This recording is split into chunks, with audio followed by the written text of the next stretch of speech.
Welcome to Virupakshi news channel. ఏపీలో చంద్రబాబు పవన్ కళ్యాణ్తో పాటు భారతీయ జనతా పార్టీతో పొత్తు పెట్టుకుని త్రికూటమి ఏర్పడిన సంగతి అందరికీ తెలిసిందే. అయితే ఇక్కడ కూడా ఆధిపత్య పోరు వీరిలో చాలా సందర్భాల్లో కనిపిస్తూ వచ్చింది. రాబోయే ఎన్నికల్లో గెలిస్తే ఆంధ్రాలో ముఖ్యమంత్రి చంద్రబాబా లేక పవన్ కళ్యాణ అనే సందిగ్ధత ఓటర్లలో ఎప్పటికీ అంతుపట్టనిదిగా ఉంది. తాజాగా ఎన్డీఏ కూటమి మేనిఫెస్టో విడుదల చేసిన సందర్భంలో ఆసక్తికర పరిణామాలు చోటు చేసుకున్న వాస్తవాలను పరిశీలన చేసినట్లయితే ఎవరికి వారుగా మేనిఫెస్టో విడుదల చేసిన సందర్భాల్లో వారి వ్యక్తిగత ఫోటోలను మాత్రమే జోడించుకోవటం అతి సహజం.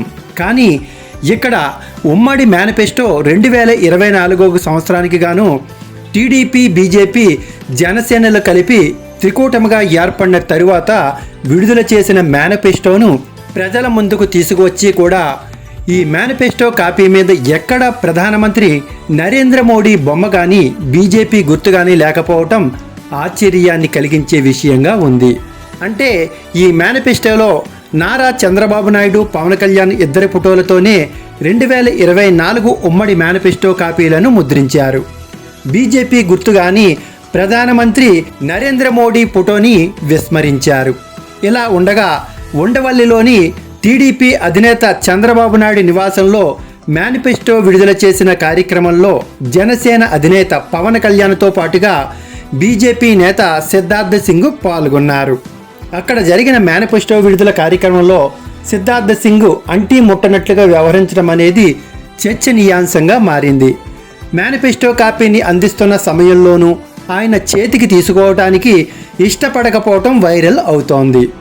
అయితే మేనిఫెస్టోపై బీజేపీ బొమ్మ లేకపోవడంపై చంద్రబాబు నాయుడు క్లారిటీ ఇచ్చారు. ఈ మేనిఫెస్టో టీడీపీ, జనసేనలదేనని, ఇందులో బీజేపీ లేదని చంద్రబాబు చెప్పారు. టీడీపీ, జనసేన పార్టీలే ఈ మేనిఫెస్టోని రూపొందించాయని వెల్లడించారు. టీడీపీ, జనసేన కలిసి మేనిఫెస్టోపై కసరత్తు చేశాయని, బీజేపీ సలహా తీసుకున్నాయని తెలిపారు. జాతీయ పార్టీ అయినా బీజేపీ జాతీయ స్థాయిలోనే మేనిఫెస్టో ఇచ్చినందువల్ల వారి మేనిఫెస్టో ఇక్కడ అవసరం లేదన్నారు. ఆంధ్రాలో ద్వికూటమి ప్రత్యేక రాష్ట్ర స్థాయికి చెందిన మేనిఫెస్టో విడుదల చేయబడినట్లుగా పేర్కొన్నారు.